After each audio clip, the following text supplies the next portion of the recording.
जैसे इस लड़की के पैकेज में इसने मेंशन किया हुआ है कि ये 40 आवर्स काम करेगी, 1 हफ्ते में 40 आवर्स काम करेगी और उसका ये चार्ज करेगी $600। 1 हफ्ते का इसके साथ ये कॉन्ट्रैक्ट करेगी अपने क्लाइंट के साथ एंड शी विल चार्ज $600, जो कि पाकिस्तान के हिसाब से अगर आप देखें तो 1,70,000 बनता है।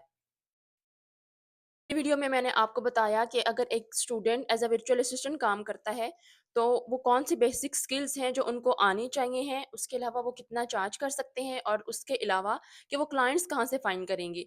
अब इस वीडियो में मैं आपको बताने वाली हूँ कि आपके पास मैं अभी आपसे शेयर करने लगी हूँ कि virtual as a virtual assistant आप क्या क्या ऑप्शन हैं आपके पास कि आप कौन कौन सी सर्विस दे सकते हैं। तो चलिए वीडियो को स्टार्ट करते हैं। सबसे पहले हम बात कर लेते हैं वर्चुअल असिस्टेंट जो कि काम करते हैं डेटा एंट्री स्पेशलिस्ट के तौर पे या फिर डेटा एंट्री एक्सपर्ट के तौर पे। तो ये आपके सामने एक प्रोफ़ाइल आपको नज़र आ रही है। पहले आप देख लें कि इनके पास जो है वो स्किल्स कौन-सी हैं। तो ये है data entry, typing, Microsoft word आता है इनको, माइक्रोसॉफ्ट एक्सेल आता है, माइक्रोसॉफ्ट ऑफ़िस आता है, इनको एडिटिंग आती है। ये PDF file to Excel change कर सकते हैं। उसके अलावा इनको वेब रिसर्च आती है, पीडीएफ एडिटिंग कर सकते हैं, प्रोडक्ट लिस्टिंग कर सकते हैं and to more. Data entry, virtual assistant and real estate leads पीए जनरेट कर सकते हैं। तो ये स्किल्स हैं जो कि आप ये वीडियो देख रहे हैं तो आपको अंदाज़ा हो रहा होगा कि आप भी ये सारी स्किल्स आपको भी आती हैं। चलें अब देख लेते हैं कि मज़ीद इसके अंदर इन्होंने कौन से टूल्स को यूज़ करना है, तो वो है ये एक्सेल को यूज़ करेंगे, उसके अलावा गूगल शीट को यूज़ करेंगे और वर्ड को यूज़ करेंगे डाटा एंट्री के लिए। मतलब अगर इनको कोई सी फ़ाइल मिलती है जो कि कोई सी भी फ़ाइल होगी तो उन्होंने इसको जो है वो वर्ड में एक अलग से शीट बनानी है या फिर गूगल शीट पे बनाना है या फिर एक्सेल पे कोई काम करना है तो ये वहाँ पे सिंपली वहाँ से कॉपी करेंगे, यहाँ पेस्ट करेंगे तो ये उनकी डाटा एंट्री है और ये इस चीज़ की सर्विस दे रहे और आप देखें इस चीज़ को कि इनके 798 ऑर्डर्स कंप्लीट हो चुके हैं। उसके अलावा इनको जो रिव्यूज़ मिले हैं वो है 472 ज़बरदस्त है जो कि उसके अलावा इन और इसके अलावा देख लेते हैं कि ये क्या काम करते हैं और कितना काम करते हैं। $20 ये चार्ज करेंगे 1 डे डिलीवरी, ओके? 1 घंटा काम करने के। उसके अलावा अ, 3 डे डिलीवरी होगी, 6 आवर्स ऑफ वर्क होगा एंड ही विल चार्ज $30।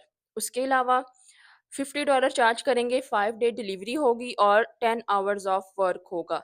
क्या काम कर रहे हैं? सिर्फ़ डाटा एंट्री का काम कर रहे हैं। उन्होंने अपने आप को स्पेसिफ़िक कर दिया है कि मैं एक डाटा एंट्री का एक्सपर्ट हूँ। ऑर्डर्स दिख रहे हैं आपको कि कितने ज़्यादा ऑर्डर्स इन्होंने कंप्लीट कर लिए हैं।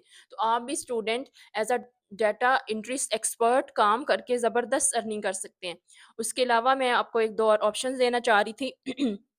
उसमें था कि अगर आपको रियल एस्टेट का हल्का-फुल्का सा भी अंदाज़ा है, तो आप रियल एस्टेट के भी एक्सपर्ट बन सकते हैं। अब रियल एस्टेट के एक्सपर्ट बनने का मकसद ये नहीं है कि आपने जो है वो फ़ाइल्स पे काम करना है, बिल्कुल भी नहीं। आपने क्या काम करना होता है बेसिकली उसमें आपने देखना होता है कि जो कंपनी है रियल एस्टेट की कंपनी, उनके जो कस्टमर्स हैं, उनको ऑन बोर्ड लेके आना, उनकी क्यूरीज़ को रिज़ॉल्व करना, उनकी क्लाइंट्स के साथ जो कि कंपनी का सीईओ है, जो भी है, उनके साथ उनकी मीटिंग्स करवाना।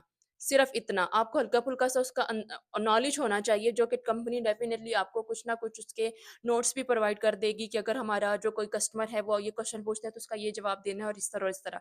तो अगर आप अपने आप को सिर्फ़ स्पेसिफ़िक कर देते हैं कि आप जो है वो रियल एस्टेट के वर्चुअल असिस्टेंट हैं, तो भी आपको एक अच्छी खासी अपॉर्च्युनिटी मिल जाएगी। तीसरे नंबर पे जो ऑप्शन आपको देना चाहती हूँ वो है कि अगर आप काम करते हैं वर्चुअल असिस्टेंट हेल्थ की कैटेगरी में, तो हेल्थ की कैटेगरी में अगर आप काम करते हैं तो उसमें लेट्स से कि आपको रखा जाता है कि इंश्योरेंस के ऊपर आपने चेक करना है कि किस तरह के रिस्पॉन्सेज़ मिल रहे हैं। उसके अलावा जो उनके कस्टमर्स हैं, उनकी क्यूरीज़ को रिज़ॉल्व करना है। ये बल्कि मैं आपको साथ-साथ दिखा भी रही हूँ शायद यहाँ पे। कि अगर आप हेल्थ एंड वेलनेस में काम करते हैं, तो फिर आपको क्या काम करना पड़ेगा।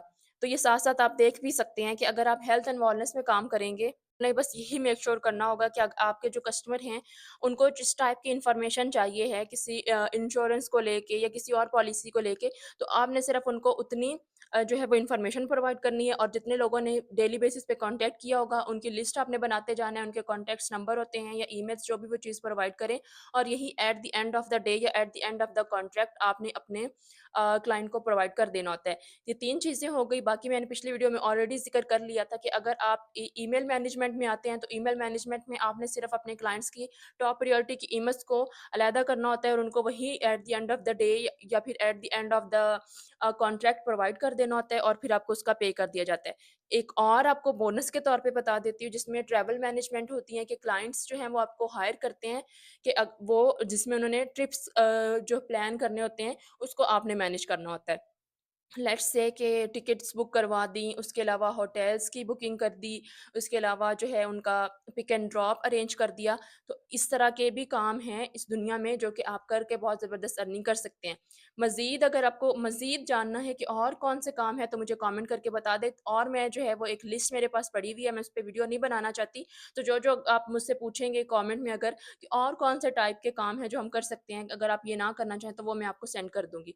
उम्मीद करती हूँ कि वीडियो अच्छी लगी होगी, बाकी ये कि काम आपने करना है, मेरा काम है आपको बताना, अब आप करें या ना करें ये आपकी मर्ज़ी है, बट एज़ अ स्टूडेंट अगर आप कोई ना कोई काम करते हैं तो डेफ़िनेटली आपको भी फ़ायदा है, आपकी फ़ैमिली को भी फ़ायदा है, आप अपना सारा खर्चा खुद से उठा सकते हैं। तो मैं तो सिर्फ़ आपको मोटिवेट ही कर सकती हूँ और आपको ये काम लाज़मी तौर पे करना चाहिए और इसका ऐसा अभी कोई ख़ास कॉम्पिटिशन भी नहीं है।